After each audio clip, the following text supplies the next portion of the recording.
तुलसी जी और विष्णु भगवान के साथ क्या होगा अगले मंगलवार बताएंगे। आओ शिव कथा में वामदेव जी स्कंद भगवान से कह रहे हैं, हे ऋषिवर, और मालूम करना जो चाहो मालूम कर सकते हो। स्कंद भगवान कार्तिकेय जी वामदेव जी से कह रहे हैं, और आपकी जो जिज्ञासा हो मालूम कर लो। तो वामदेव ऋषि स्कंद भगवान से कह रहे हैं कि प्रभु शिव तत्व क्या है, शिव तत्व क्या है। ओम की महिमा तो आपने बताई, प्रणव की महिमा बताई, लेकिन शिव तत्व क्या है, ये संसार क्या है। तो भगवान स्कंद कह रहे हैं कार्तिकेय जी, हे वामदेव जी, शिव तत्व जो जान जाए बिना भक्त के सामने तो उसे बताना भी नहीं चाहिए, भक्त के सामने इसे प्रकट करना चाहिए। शिव तत्व वो है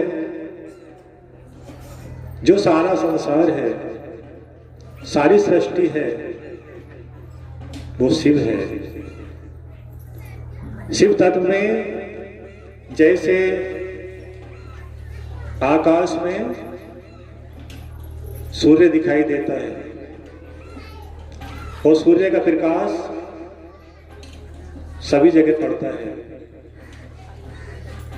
फूल पर, कीचड़ पर, नदी में, तालाब में, सूर्य का प्रकाश सभी जगह पहुंचता है।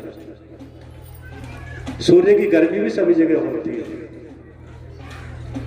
सूर्य की तपन, गर्मी सभी जगह होती है, प्रकाश भी सभी जगह होता है, लेकिन सब जगह सबके अंदर सूर्य थोड़ी होता है। क्या होता है? सूर्य की गर्मी, सूर्य का प्रकाश। तो शिव की शक्ति सारे ब्रह्मांड में है, सभी के अंदर है, सभी के अंदर शिव है। वही शिव कीचड़ में भी है, भेड़ के अंदर भी है, बकरी के अंदर भी है, और उनकी शक्ति मनुष्य के अंदर भी है, राक्षस के अंदर भी है, जितने जीव है सभी के अंदर है शक्ति है।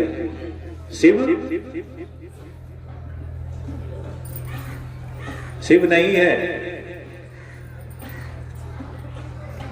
अरे जैसे सूर्य ऊपर है, सारे काम नीचे हो रहे हैं, तो सूर्य सबके अंदर थोड़ी है। सूर्य का प्रकाश है, सूर्य की गर्मी है, सूर्य का तेज है, सूर्य से दिन निकला है। उस सूर्य की किरण अगर गंदगी में पड़ेंगे तो गंदी बदबू निकलेगी, फूल पे पड़ेगी तो खुशबू निकलेगी।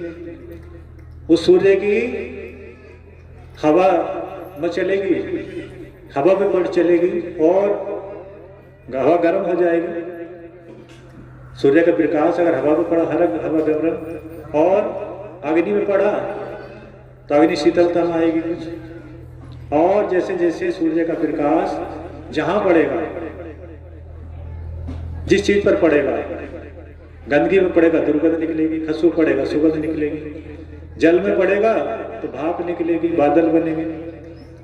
तो जैसे जैसे सूर्य का प्रकाश जहां पड़ेगा वहां से वैसे ही तत्व निकलेंगे।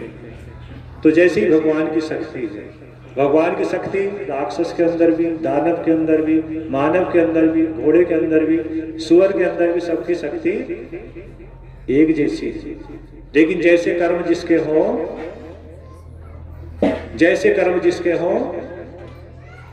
वैसी खुशबू और बदबू निकलती है। शक्ति वही है, सूर्य वही है, लेकिन जहां जहां सूर्य की किरण पड़ी, जैसी जगह पड़ी, उसके लक्षण वैसे उससे चेंज हो गई। सूर्य किरण चेंज किससे हो गई? उसके कर्मों से। जैसी जगह पड़ी उसके कर्मों से तो सूर्य किरण चेंज हुई। कहीं से दुर्गंध निकली, कहीं से बदबू निकली, कहीं से खुशबू निकली, कहीं से सुगंधित हवा निकली। लेकिन तो हमारे कर्मों के कारण हमें सुख और दुख मिला। शक्ति वही है, शक्ति अपना पूरा ध्यान रख रही है तुम्हारे अंदर, हमारे अंदर सब जगह एक सी आ रही है। सूर्य किरण सब जगह एक सी आ रही है। लेकिन जैसे जैसे नीचे सूर्य किरण आई वैसे वैसे चेंज हो गई। तो जैसे जैसे भगवान की शक्ति हमारे अंदर आई वैसी वैसी चेंज हो गई। हमारे कर्म अच्छे हुए तो सुगंध निकली, प्रभु का नाम निकला, प्रभु का ध्यान निकला, अच्छे वचन निकले, मीठी मधुर बाणी निकली। और हम गंदे हैं और भगवान जी की शक्ति हमारे अंदर बोल रही है तो गाली निकली, गंदी आवाज निकली, क्रोध निकला, किसी का नुकसान निकला, किसी को हानि दी, किसी का गला काट दिया। वो काय से निकली? हमारे कर्मों से। वो शक्ति जो ऊपर से आई थी हमारे कर्मों ने उसे परिवर्तित कर दिया। तो शिव तत्व में वामदेव जी विष्णु भगवान से मालूम करने, प्रभु ये आत्मा परमात्मा का अंश है, परमात्मा की शक्ति है। जितने जीव हैं तो कर्मों के कारण भगवान जी की शक्ति कहीं दुखित में आई, कहीं सुख में आई, कहीं दुर्गंध में आई, कहीं सुगंध में आई। तो इसका सुधार कैसे हो गया? कि सुधार, जो गंदगी है, जिन पर सूर्य की किरण पड़ी गंदगी पर, उसे गंदगी को साफ कर दिया जाए तो सूर्य की किरण जब पड़ेगी फिर गंदगी नहीं निकलेगी, वहीं से बदबू नहीं निकलेगी, दुर्गंध नहीं निकलेगी। तो हमारे कर्म सही हो जाए, आत्मा परमात्मा में लग जाए,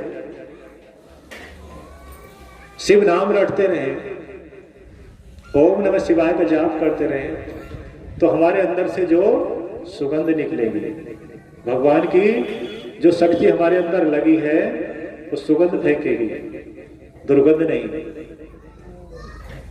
बताया था पिछले मंगलवार में, जब ओम का जाप चलता हो तो आत्मा परमात्मा से जुड़ जाती है।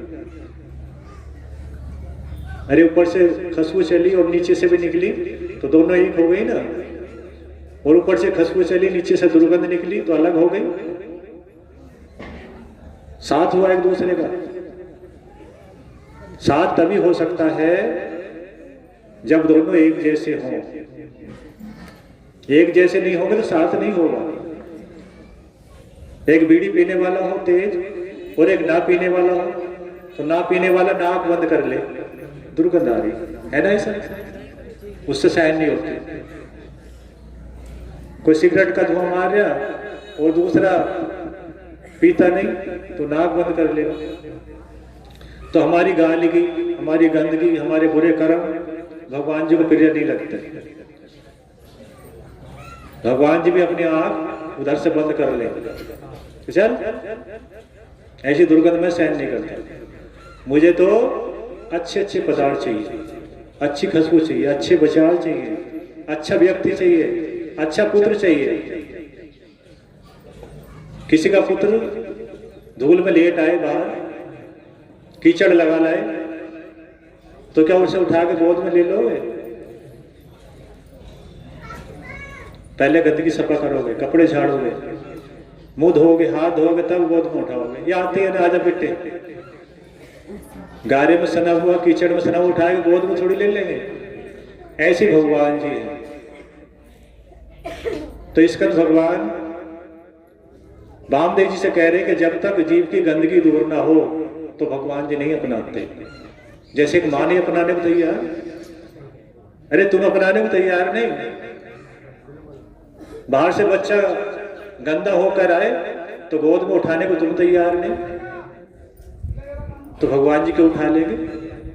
गंदा है, पहले से सफा करूंगा, कीचड़ हटाऊंगा, इसके बुरे कर्म हटाऊंगा, इसका गंदा खाना हटाऊंगा, तब इसे अपनाऊंगा।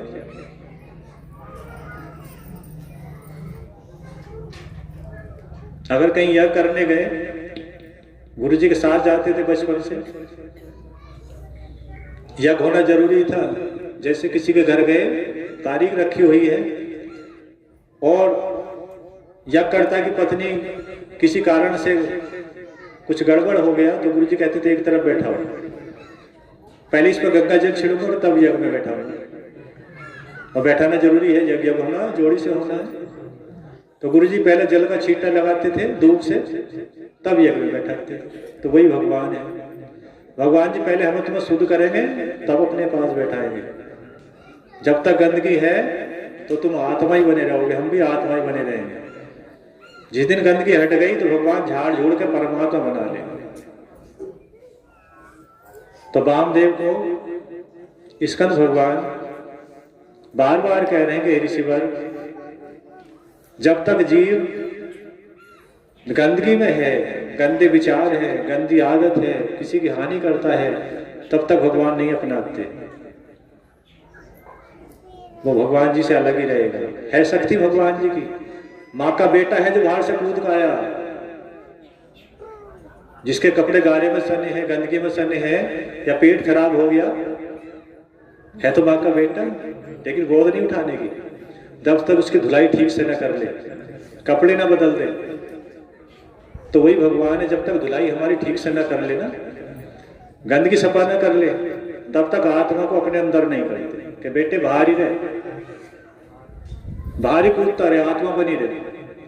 घोड़ा, भैंस, गाय, गधा, मच्छर, मकड़ी बना रहे, गंदगी में घूमता रहे, लेकिन अपनाऊंगा तब जब सफा होकर दिखाएगा। गुरुओं के पास जाएगा, गुरु सफाई का काम सिखाने का करते कि सफा कैसे होना है। गुरुओं के पास जाएगा, गंदगी कैसे हटेगी वो बताएंगे, और गंदगी हट गई तो शिव अपनी आत्मा को अपने अंदर कर लेंगे। माँ बच्चे को साफ कर कर बड़ा प्यार करेगी, गोद में बैठाएगी, बिस्तर में सुलाएगी, लेकिन अगर गंदा हो और गंदगी सफा भी ना कराना चाहे, माँ के बिलाद गुस्से मारे, मैं तो नहीं नहाता, मैं तो कपड़े सफा नहीं कराता, तो माँ झटका मार के बाहर को फेंक देगी, जाती जाओ खेल ले भाई जहां से आया, है ना ऐसा। जो माँ बच्चे के लिए प्राण दे सकती है वो उठा के फेंकती है, हमने देखी चल भाग जा, वहीं कूद लेते। एक तो सफाई करना चाह रही थी और लाद गुस्से चला रहा, सफाई होने नहीं दे रहा, तो गंदा ही रह जा। तो वो हम भी उनकी संतान है, अगर सुधारने से गुरुओं को नहीं मानेंगे तो गुरु जी कहेंगे जब भाग, गंदा ही रह जा। लेकिन गुरु दयालु है, बार बार कोशिश करते रहे, और सुधर जा, आज सुधर जा, कल सुधर जा, कल ना परसों सुधर जा। जब विकट विकट पीने वाले अपने आश्रम में आए कि छोड़ दे, सुधर जा।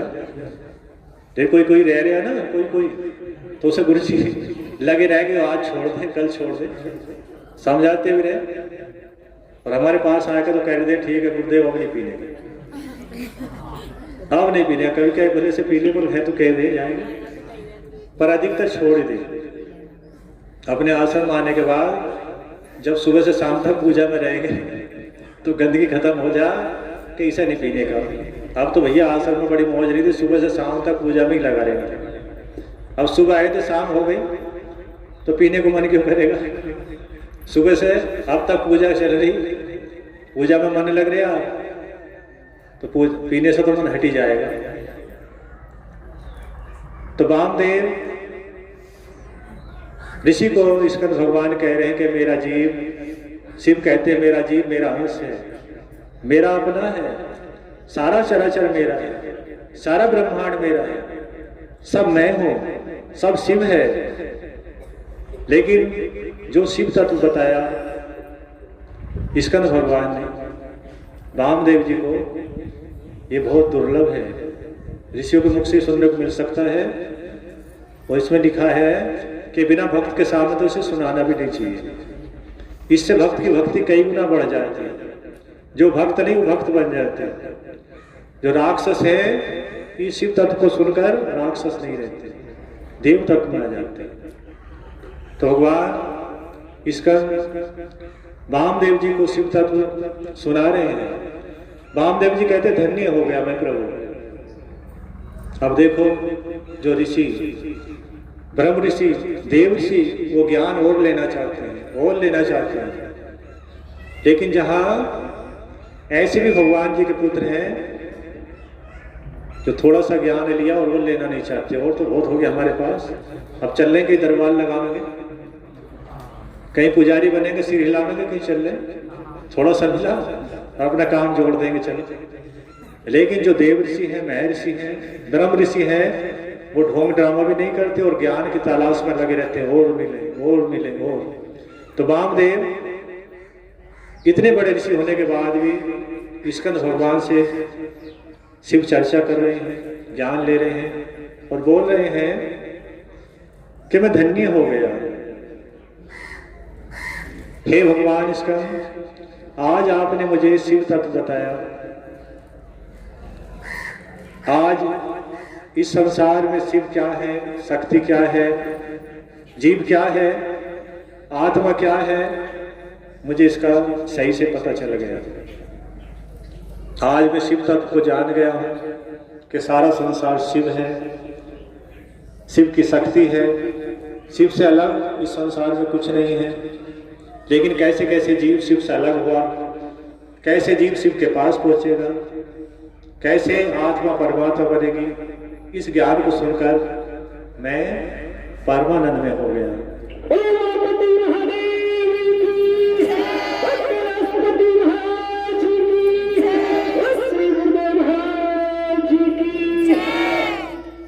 तो ये शिव तत्व याद करेंगे, याद रखेंगे, और आपके याद करने के लिए याद चलता रहे, भूल ना जाए।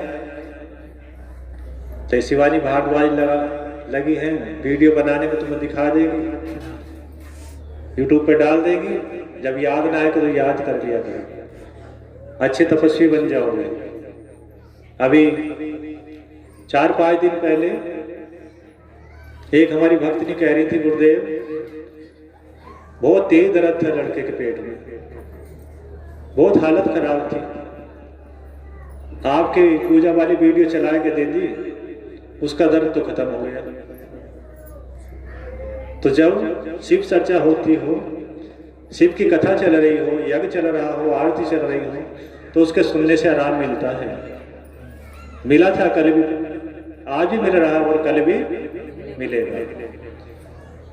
तो ये भगवान जी ने बहुत अच्छा किया कि आज्ञा दे दी से चलाने के लिए यूट्यूब को चल रहा है, और भक्त मौज ले रहे हैं, कुछ आश्रम में ले रहे हैं, और आश्रम में घर को भी आश्रम बना रखा है, घर कथा चल रही है, यज्ञ चल रहा है, तो घर भी आश्रम बन रहा है।